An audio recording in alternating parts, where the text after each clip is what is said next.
This is the summary of Urban Operations, 2006, FM 3-06, Field Manual No. 3-6, Military Manual by U.S. Army. Doctrine provides a military organization with a common philosophy, a language, a purpose, and unity of effort. Rather than establishing a set of hard and fast rules, the objective of doctrine is to foster initiative and creative thinking. To this end, FM 3-06 discusses major Army operations in an urban environment. This environment, consisting of complex terrain, a concentrated population, and an infrastructure of systems, is an operational environment in which Army forces will operate. In the future, it may be the predominant operational environment.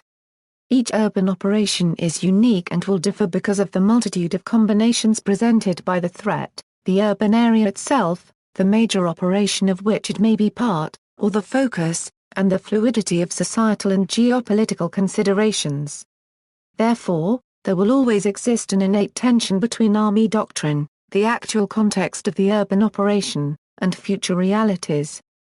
Commanders must strike the proper balance between maintaining the capability to respond to current threats and preparing for future challenges.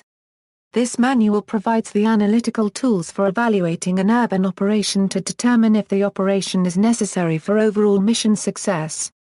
It also provides the means to understanding and determining the impacts of the urban environment on military operations and provides information on managing, taking advantage of, and mitigating the effects of those impacts as appropriate.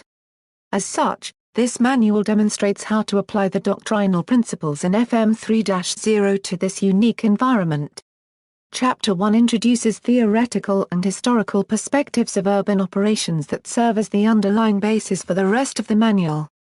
While this manual has incorporated lessons learned from recent and ongoing operations, it has deliberately taken a broad and varied historical perspective in order to remain relevant to future threats and circumstances differing from those that the Army currently faces. Chapter 2 discusses the characteristics of urban centers and populations as well as their impact on operations. It is unlikely that Army forces will ever operate in a benign urban environment. Therefore, Chapter 3 discusses the varied nature of potential urban threats. Chapter 4 describes the effects of the urban environment on warfighting functions and tactics.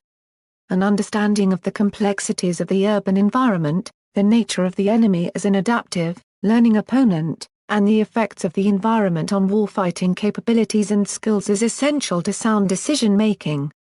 Chapters 5 and 6 discuss the potential cost of urban operations and risk reduction measures that the commander and his staff must consider early in their planning. These chapters also outline an urban operational framework and specific urban considerations that create the foundations necessary for successfully applying operational doctrine to an urban environment. The second part of the manual, chapters 7 to 10, discusses how urban operations are conducted and resourced.